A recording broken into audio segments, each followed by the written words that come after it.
Hey watch friends, today we're going to take a look at a Swedish micro brand. This is from the company Söner, and this is their Momentum. This is actually their second model. They've previously featured a quartz version of this, and as we'll see today, this is looking at the automatic. The prior one was called the Legacy, and this one is called, as I mentioned, the Momentum.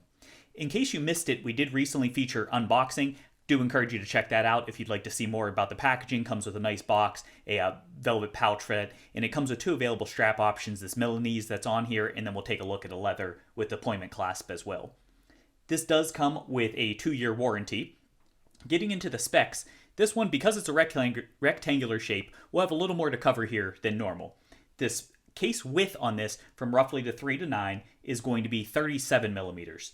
The 12 to 6, so inside these lugs here, is going to be 37.5. So it's almost a square shape when you factor that in as far as the overall appearance. As far as the bezel, as you can see here, this bezel does step down. So if you exclude that protrusion there and just go from the bezel shape, that's at 34.2. So that visually, I think, does make it seem a little smaller in some respects. However, do note, as we'll see throughout, don't be scared off if you're one who doesn't generally like smaller than 40. On these rectangular watches, we've seen it in the past, these tend to wear a little larger. So I think on my 6.5-inch wrist, as you can see, it certainly does not look like a small watch by any means. And we'll look at that more throughout. The lugs on this is going to come standard with a 22 millimeter lug, so that is going to be strap change friendly. As far as the lug to lug, this will be a size versatile 46.6 millimeters for the lug to lug. The overall thickness, because of the slab shape of this, it might look a little thicker on camera than it actually is. Surprisingly, this is only coming in at 10.8 millimeters, and that's with the curved shape and everything there. So going from that flat back up to the top of the curve there, I was consistently getting 10.8 millimeters. As mentioned, this crystal here, you can see nice distortion going on there, but this does have a sapphire crystal, and it is going to have an inner AR coating on the production version. So do note, if you see any glare throughout the prototype, which this is a prototype sent into the channel for review, the production version will have inner AR. The prototype, I do not believe, does include that.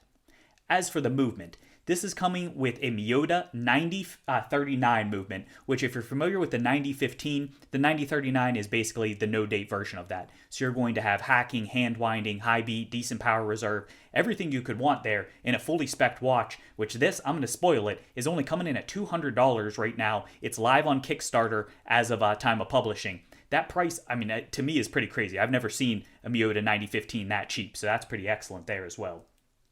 As far as water resistance, you might have noticed this says 5 atmospheres. However, on the production version, that will be increased to 10 atmospheres or 100 meters of water resistance. So that's a welcome improvement there as well. As far as the weight, on this Milanese bracelet, this is coming in on at 135.7 grams.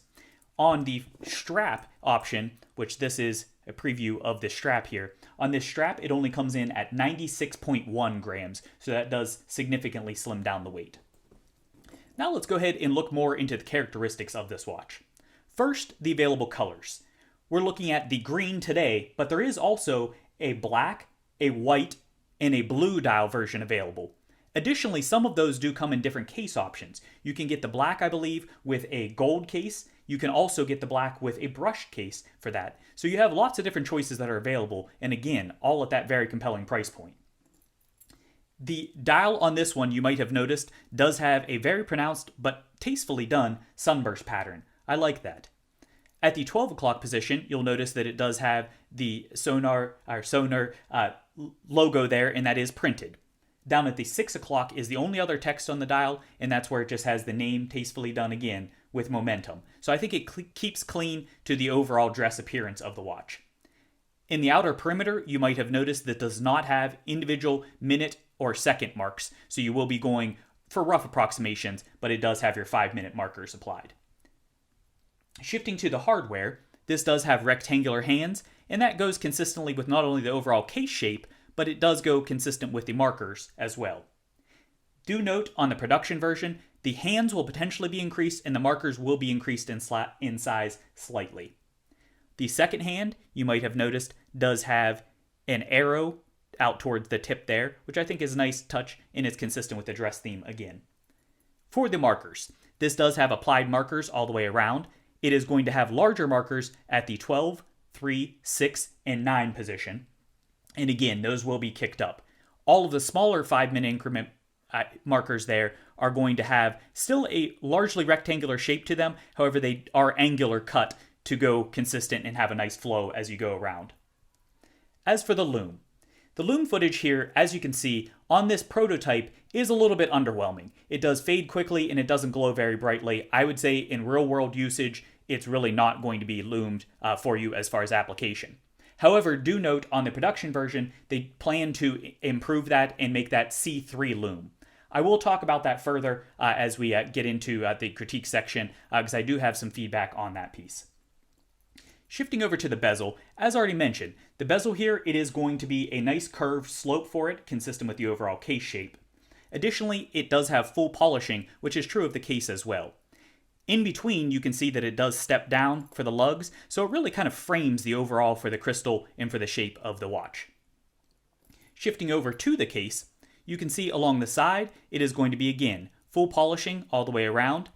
And you do notice a little bit of lines in there, and we'll talk about that more for that. But then down the center, you have that protrusion that comes out, which I think adds some visual appeal in keeping that from just being a traditional slab side. So I think that was a nice touch.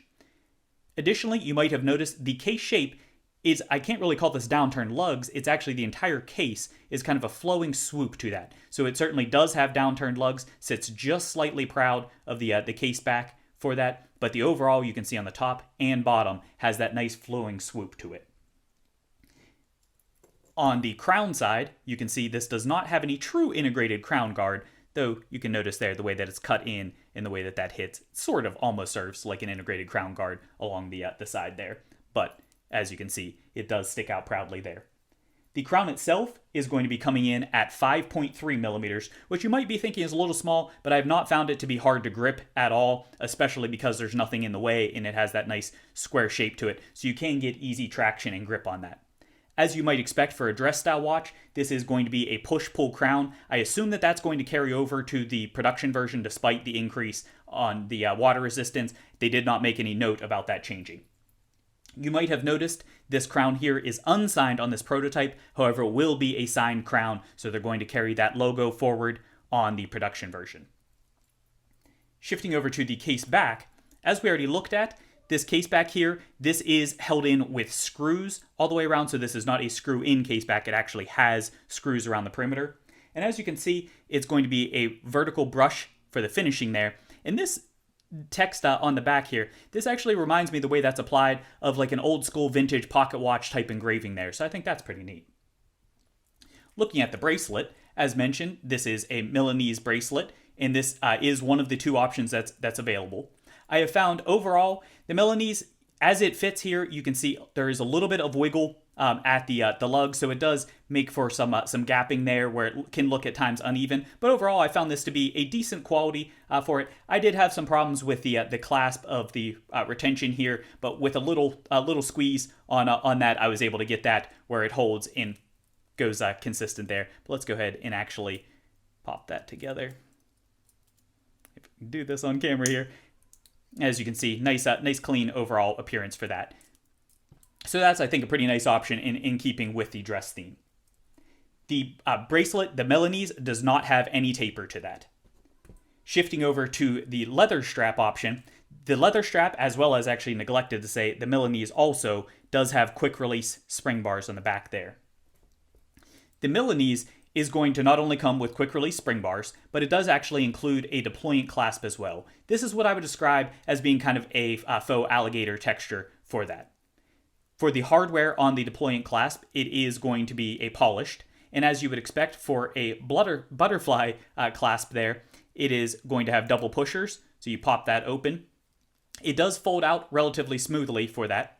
As you might have seen though in the video here, it doesn't actually fit my 6.5-inch wrist quite.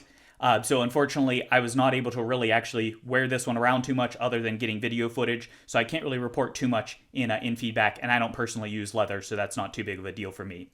But as far as the overall mechanism, it seems to be reasonably well applied. This is not one where it tucks in, so you actually fold that flat, and then you will tuck this just like a traditional strap if you were using a buckle on that. So overall, for the price point, again, I think a pretty decent option there. So now let's finally wrap this up with some of the positives. I really don't have too much in the way of comparisons. I usually like to do a comparison first for this, but I really don't have a lot of this style. It's not one that, to be honest, that I wear that frequently as far as this more traditional or vintage style of dress watch, though I found this to be nice to wear for its purpose. As far as the positives, the price for this, for a 9039, as I already mentioned, I think the price point is absolutely fantastic. I don't think that I've ever seen one that was priced that aggressively, so that's really excellent there. It's a movement that I like a lot, and I don't think you're going to beat that for the money. As far as the options that are out there, you do have a lot of different configurations, not only with the colors, but additionally even the case texture. I personally would probably go with the brushed version with the black dial as my pick for that. But overall, as far as the styling, the main thing is, people complain all the time about, not another dive watch. It's great to see a micro brand out there that's really trying to push the limits and come up with something that's different from the rest of the options that are out there. And that's true in larger channels as well as smaller, especially at this price point. The dial pattern, I think, is a very tasteful sunburst, as I mentioned. I think it's attractive, and I think it fits the overall style well. Similarly, the dial is very clean as far as the appearance. Nothing really to distract you as far as the visual look there. So again, I think very suited to the dress style. As far as some of the critiques, as mentioned, the loom on this is admittedly underwhelming, but even with the improved loom, I would encourage them, instead of going with a C3, I would like to see them go with probably a BGW9 or at least a C1 loom. I think BGW9 would be the best choice. That will keep with this white coloration, because the C3 would bring a little bit of a green hue to that during the day, and I think that's going to turn some people off, especially on a dress watch. So I would like to see them stick with one that's going to keep a white coloration, whether it be C1 or a BGW9. So hopefully they'll be able to incorporate that in. But I would like to see the loom kicked up. On a dress watch, honestly, you don't really need the loom, but it's a nice touch, and if you're going to have it, let's stick with the white color. As far as the finishing, I think for the money, for under $200, I've tried to keep this in mind throughout the entirety of the review. For under $200, I think it's plenty sufficient and adequate. I do just want to mention, though, as I already said, you can see a little bit of waviness in the polish. I mean, you have to manage your expectations for this, in my opinion, for what you're going to get. I think on the wrist, looking at it, I think it does look like a clean enough polish. That being said, when you look for close inspection, I mean, this is not going to be a Grand Seiko or anything like that, but again, it's under $200 for this watch, so I really don't think it's anything to complain about there. The strap length, as I mentioned, with the leather strap, if you have a wrist that's at or smaller than mine at 6.5 inches, unfortunately that one won't fit you, so I would encourage you to go with the Milanese option and then get an aftermarket strap for that. I will have some links in the description for ones that you can check out, and I'd encourage you to check those out anyways. Personally, I don't like leather, or I don't use leather, I should say, so I have actually a nice non-animal that's available for an alligator, so you can get a similar appearance. And then as far as the overall sizing, this is something that, I have asked people, I have seen people ask about whether this would work on a woman's wrist. I do think it's a little large for most women's taste or wrist size, though of course that's going to vary by preference. Similarly, for many men, I do think if you're looking for a dress style watch, I think this is pushing the limits as far as the overall sizing for it. I would have liked to have seen it shrunken down just a little bit if the movement would have allowed that to occur. But overall, I don't think that's too bad. And I do think for larger wristed folks, I think this is going to be a welcome addition as far as the sizing. So where does that leave us? In summary, this one I think is tough to beat for the money. I think you're getting a lot for under $200. You're getting a great quality movement, reliable, little to no service that's required of the Miyota 9039. Ultimately, it's going to be a high beat movement. I really don't think you could ask for more, especially at this price point. Similarly, for the overall style, if this is a watch that appeals to you stylistically, again, to me, it's pretty much a no-brainer at under $200 for this. So we've had a couple of value pieces recently with the Australis Sea Shade, as well as now this Söner Momentum, and I really don't think either of them you can go wrong for the money. So I hope this video has been helpful for you. If you did enjoy this, please do hit that like button. Additionally, if you haven't done so already, please do smash that subscribe button. It's greatly appreciated and tremendously helps the channel. Finally, if you're looking for another medium, you can find me on Instagram, link down in the description, as well as the Amazon affiliate links I mentioned. Thanks for watching.